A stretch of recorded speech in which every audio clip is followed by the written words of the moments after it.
начинаем серию подкастов, посвященных лучшим педагогам страны. Герой нашей студии сегодня Шерцер Александр Иванович, магистр педагогики, учитель информатики Назарбаев интеллектуальной школы физико-математического направления города Кустаная. Александр Иванович награжден грамотой Акима Кустанайской области за вклад в развитие системы образования, дипломом Министерства просвещения в рамках республиканского конкурса «Лучшая авторская программа» и конкурса «Талантливый учитель одаренным детям». А в этом году он стал победителем республиканского конкурса «Лучший педагог-2025», организованным Министерством просвещения Республики Казахстан.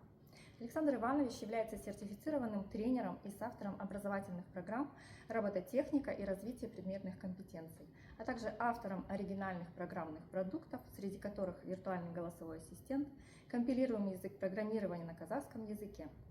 Победа в конкурсе «Лучший педагог-2025» стала закономерным признанием профессиональных достижений педагогического мастерства и вклада Александра Ивановича в развитие цифрового образования в Казахстане. Информацию о нем можно найти в международной энциклопедии «Лучшие люди».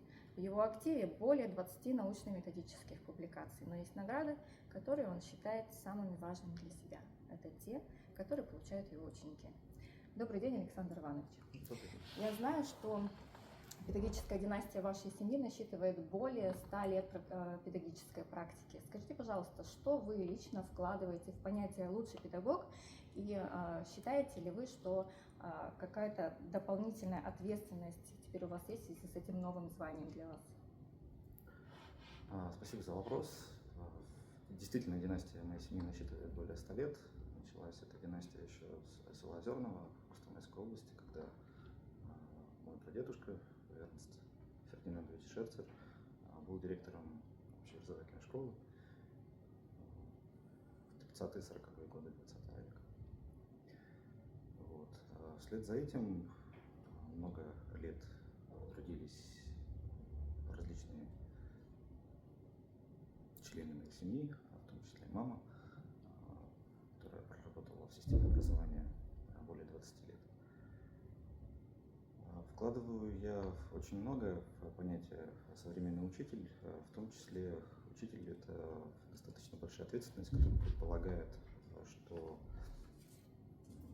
ежедневно учитель должен соответствовать не только своему собственному статусу, но и обучать детей, продолжать эту идею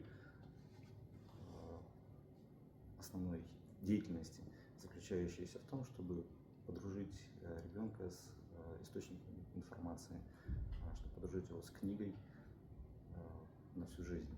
Потому что именно чтение как способ получения информации из вот таких вот аналоговых источников информации является, несмотря на современное актуальное направление искусственного интеллекта, все еще достаточно важным аспектом жизнедеятельности ученика. Более того, в понятие «лучший учитель» я вкладываю обязательно стремление каждого учителя к тому, чтобы донести до каждого учащегося понятие о том, что все получается через эксперименты, через опыт. Лучшее обучение, лучшее образование ученик получит только тогда, когда он возьмет и изучит новый материал вместе с учителем, рядом с учителем или самостоятельно в ходе различных экспериментов и опытов. Обязательно я вкладываю в понятие лучшего учителя, лучшего педагога стремление учащегося направляться в развитии межпредметной интеграции. Почему? Потому что школьные предметы — это не отдельная математика, физика, информатика, это способ того, как можно познать мир. То есть с помощью биологии познать окружающую среду, с помощью математики познать какие-то аспекты жизнедеятельности человека в строительстве или в каких-то других направлениях, когда необходимо дать ученику понятие, что синусы и косинусы — это не абстрактные понятия, что они применяются непосредственно в жизни человека при многих видах деятельности. Скажите, пожалуйста, о самом сложном вызове вашей педагогической практики и чему эта ситуация вас научила? Самый сложный вызов, на самом деле не было сложных вызовов. Любой вызов — это стремление к развитию в целом и общем. И те вызовы, которые самом деле существовали, они только лишь помогали развиваться мне как педагогу, мне как учителю. И еще в далеком 2009 году один из наставников, один из учителей направил меня для участия в конкурсе «Талантливый учитель одаренным детям». И фраза, которая в целом закрепилась в моем сознании и до сих пор следует за мной, это фраза великого педагога Константина Дмитриевича Вышинского: «Если вы удачно выберете труд, вы вложите в него всю свою душу, то счастье вас окружит». Вот. И в целом я до сих пор несу с собой это словосочетание, эту фразу Вышинского, которая мне помогает в целом справляться с многими сложностями, трудностями в моей педагогической деятельности, если их можно так назвать. Более того, эта фраза завершает практически каждое мое выступление на различных конкурсах педагогического мастерства, и поэтому она является как бы таким оберегом, что ли. Поэтому в целом сложности каждый человек, наверное, может себе создавать сам. Вот. А вот вызовы какие-то и решение интересных задач — это уже, скорее всего, то именно, чем я занимаюсь. То есть я не считаю свою деятельность сложностями или какими-то сложными вызовами, потому что это все позволяет развиваться мне как педагогу и позволяет развиваться моим учащимся. Хорошо. Расскажите, пожалуйста, о вашем подходе к преподаванию. Что делает ваши уроки интересными? Вот есть дети с гуманитарным складом ума, возможно, им не интересна информатика. Как вы их привлекаете к обучению? Достаточно интересный вопрос, на самом деле. Очень интересный момент из истории моей работы, когда две ученицы, абсолютно полностью занимающиеся гуманитарным направлением, а именно русским языком и литературой, еще в 2014 году, пришли ко мне и сказали: нам интересно было бы заниматься электроникой. У них были отличные навыки ораторского мастерства, и на самом деле, когда учащиеся готовятся к конкурсам научных проектов, как одним из видов деятельности развития одаренных учащихся, в целом именно ораторское мастерство решает до 60% задач. Да. И поэтому мы сели и начали обсуждать, чем бы мы таким могли бы заниматься, чтобы их вовлечь в эту деятельность. В итоге мы их собрали, значит, из различных источников тем, чем мы уже занимались с другими учащимися, и у нас получился тот самый проект «Умная одежда».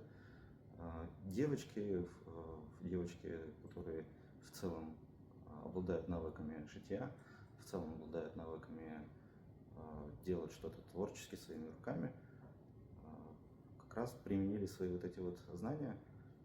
Вот, и в итоге на принт, нанесенный на футболку, они с помощью электрических нитей нанесли электронику, и в целом из этого родился замечательный проект. Они понимали, что они делают, потому что это были их навыки, которые развивались в том числе и в домашних условиях. Вот, и в итоге у них получился замечательный проект, с которым они участвовали в республиканском конкурсе научных проектов. Поэтому самое главное, когда мы работаем с одаренными учащимися, это, скорее всего, найти ту вот нить развития, которая интересна самому учащемуся. То есть если это, например, интерес к шитью или интерес к готовке блюд, то тогда мы можем из этого направления выйти в любое другое научное направление, исследование, то, которое интересно действительно детям. Есть также множество других интересных идей, когда тоже девочки вовлекались в научные исследования на основе, как вы говорите, гуманитарного направления, хотя на самом деле я не разделяю, естественно, математическое, естественно, научное направление и гуманитарное направление. Потому что лучший вариант будет тогда и только тогда, когда в команде есть и гуманитарий, и технарь. Вот. И самая лучшая команда будет именно тогда, когда у нас в команде будет человек, который замечательно обладает риторикой, то есть говорит, умеет говорить, да, и есть человек, который, в общем-то, отвечает за техническую часть. В целом и общем так и получалось.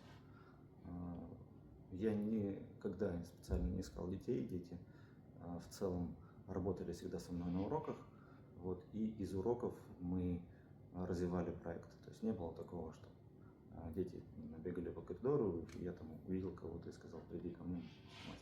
Все это рождалось внутри уроков, в процессе уроков, да, именно в процессе исследования на уроке. И потом уже перерастало в более какие-то серьезные проекты, в том числе вот, в авторские права, в свидетельство авторского права. То есть дети сами заинтересованы в том, чтобы развиваться и проекты реализовывать. Действительно, это так. Хорошо, спасибо. Скажите, пожалуйста, что является самым сложным в вашей работе и как вы справляетесь с трудностями? Что вам помогает? Ну, опять же таки, к вопросам о сложности. Сложностей, наверное, в современной системе образования нет. В целом есть только вызовы, но вызовы как бы предполагают, что учитель должен обладать некоторыми навыками для того, чтобы вызовы не стали для него сложностями. Как бы такая вот тавтология получается, с одной стороны. С другой стороны, учитель должен быть всегда на шаг вперед от общества, иначе мир догонит и одолеет тебя. Есть такая замечательная фраза, сказанная одним из классиков, что если мы не будем стараться идти дальше, выходить за рамки учебной программы, проводить самостоятельные исследования, то действительно мир может догнать и одолеть абсолютно любого человека, вне зависимости от того, учитель ты, строитель ты или занимаешься ты какой-то другим видом деятельности.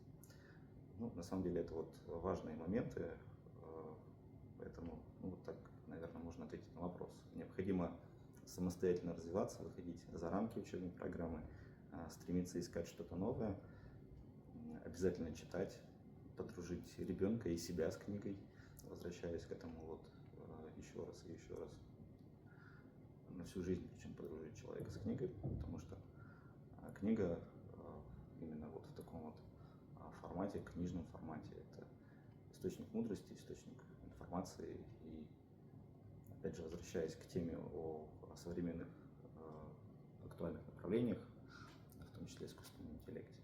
Искусственный интеллект — это добро в умелых руках при наличии естественного интеллекта. Да, так верно, точно подмечено. Скажите, пожалуйста, какой-нибудь смешной случай был в вашей практике? Смешной случай. Ну, на самом деле я стараюсь не допускать каких-то прям смешных моментов, да, Почему? в процессе. Ну, как бы вот сама профессия на себя накладывает серьезность. По поводу юмореск каких-нибудь, ну, скорее всего, это было даже не юмор, наверное, просто к любой ситуации, которая вот возникает в жизни при работе с проектами, при работе учителя, необходимо относиться с юмором. Почему? Потому что бывало действительно много случаев, когда юмор сам по себе как свойство человека, как одна из эмоций человека, да, относиться к каким-то повседневным проблемам с чувством юмора позволяет человеку, позволяет мне в том числе решать какие-то вопросы, если они возникают более просто, более быстро и без сложностей. Вот. Ну, один из таких примеров, он запомнился на всю жизнь, это опять же таки работа с учащимися, когда мы всю ночь работали над проектом, а потом с утра ребенок, который нес этот проект, физико-математический лицей, выпускной конкурс научных проектов, ну, просто от того, что не выспался, взял, уронил его, и он сломался. Вот. Тем не менее, дети заняли первое место на конкурсе научных проектов. Почему? Потому что они отнеслись к этому с юмором, и в целом при выступлении сказали: ну, это работало. Это работало. Да, главное преподнести, да? Да, главное преподнести. Скажите, какие личные качества в работе учителя являются самыми полезными? Добросовестность, ответственность, уважение к учащимся. Хорошо, спасибо. Давайте немного пофантазируем, перенесемся в будущее. Скажите, каким вы видите идеальный урок через 5 лет, в 2030-м? Ой, какой интересный вопрос, на самом деле. Идеальный урок – это урок развития реальных навыков учащегося. То есть, как бы это ни было бы даже оскомой у многих учеников или учителей, но вот тот самый метод кейс-стади, о котором уже много лет говорится, который еще в 40-х годах 20 века родился в Соединенных Штатах Америки, как способ обучения военных при высадке на территории Японии. Это действительно факт.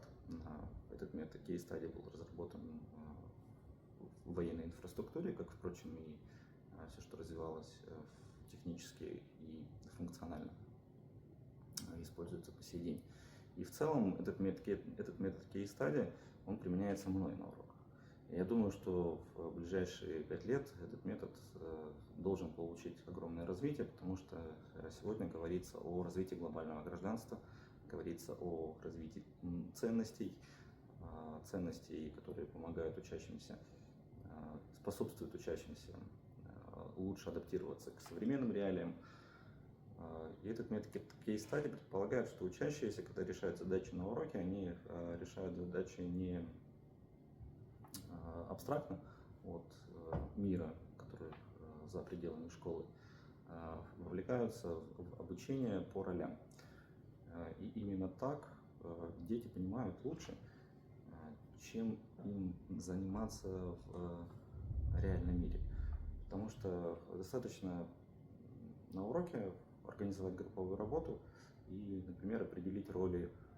Пусть это будет исполнитель, пусть это будет аналитик, пусть это будет спикер. И если ребенок себя лучше чувствует в роли спикера, значит, ему, возможно, ближе будут какие-то гуманитарные науки, юриспруденция, филология.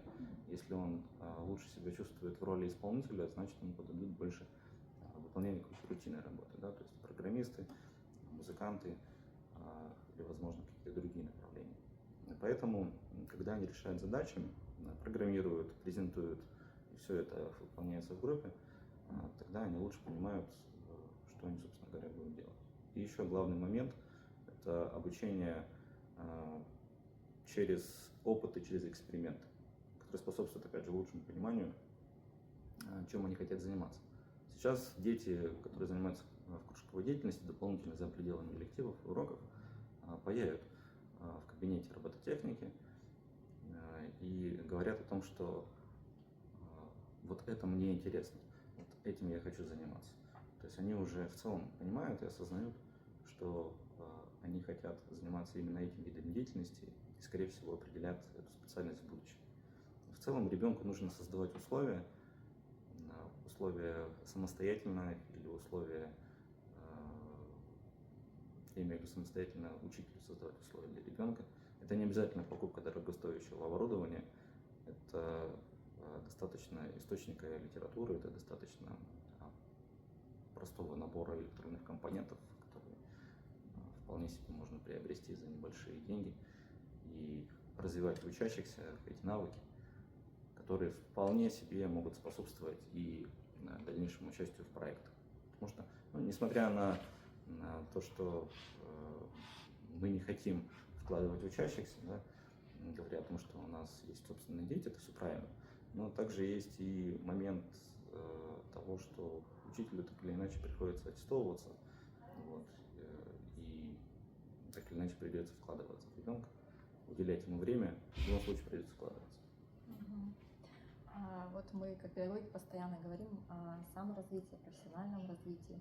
Как вы планируете свою деятельность в этом направлении на ближайшие 5-10 лет? Саморазвитие, я подал заявку на Global Teacher Prize, то есть являясь победителем National Teacher Prize в топ-10. Я как номинант на премию подал на Global Teacher Prize. В целом это вот ближайшее направление развития, которое уже, в общем-то, реализовано и, что называется, мы ожидаем результатов. В общем и целом, научная работа именно в направлении получения аспирантуры, докторантуры, это вот именно то развитие, которое, в общем-то, к которому я иду целенаправленно и которое пошагово должно быть реализовано в ближайшие 10 лет. Хорошо, спасибо. Из нашего диалога я поняла, что книга вот в таком печатном виде для вас очень такой важный источник, да? Скажите, что вы читаете, не связано непосредственно с вашей работой? Это классика, это зарубежная классика и русская литература, русская классика. В плане чтения книг я, наверное, если можно так выразиться, меломан, поэтому нет какого-то одного направления. Ну, в целом и в общем, это великие русские зарубежные писатели, которые в целом формируют мышление и способствуют осознанию того, что происходит в современном мире, потому что классика есть классика. Она не стареет. Она не стареет, это действительно так. Вот, и время от времени можно открыть книгу и найти в ней события, которые происходят по сей день. И ответы. И ответ. Все вопросы. Какое у вас любимое произведение? Сейчас или вообще? Вообще в целом. «Мастер и Маргарита». Булгаков. Интересно. Скажите, пожалуйста, если бы можно было сформулировать свою педагогическую философию в 3 словах, как бы она звучала? «Пера аспера ad astra». Так, а перевод как звучит? «Через стержень к звездам». Ну, это действительно ваш, на самом деле, путь. Неудивительно. Я бы хотела вас попросить, чтобы вы сформулировали обращение ко всем педагогам и непосредственно к тем, кто только начал свою педагогическую деятельность. Я думаю, что многим это очень тяжело дается. Как не сдастся, как найти опору, в чем, в ком, как не бросить это дело и как стремиться к развитию. Ну, прежде всего, осознанно выбирая направление своей деятельности, нужно позаботиться о том, чтобы находить интересное в своей работе. Несмотря на повседневную рутину в нашей педагогической деятельности, есть и интересные направления, которыми вы можете заниматься.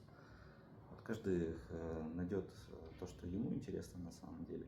Но возвращаясь опять же таки к моему источнику вдохновения, словам Константина Дмитриевича Ушинского, вот еще раз делаю на этом акцент, что если каждый педагог старается вложить свою душу и выберет труд по призванию, то тогда счастье его отыщет. На самом деле, конечно, от самого человека, от его внутреннего состояния зависит многое. Если человек не просто мотивирован, а старается вложить свою душу и не думает, скорее всего, о том, сколько времени он тратит на обучение, на образование, на передачу своих знаний учащимся, то тогда все будет здорово, тогда все будет хорошо. Наверное, вот из этого моего монолога последнего есть один нюанс, одна такая красная нить, заключающаяся в том, чтобы действительно стараться передавать все знания, которыми учитель обладает сам. Вот. И это не только знание предмета. То есть учитель — это прежде всего человек, который обладает огромным количеством навыков.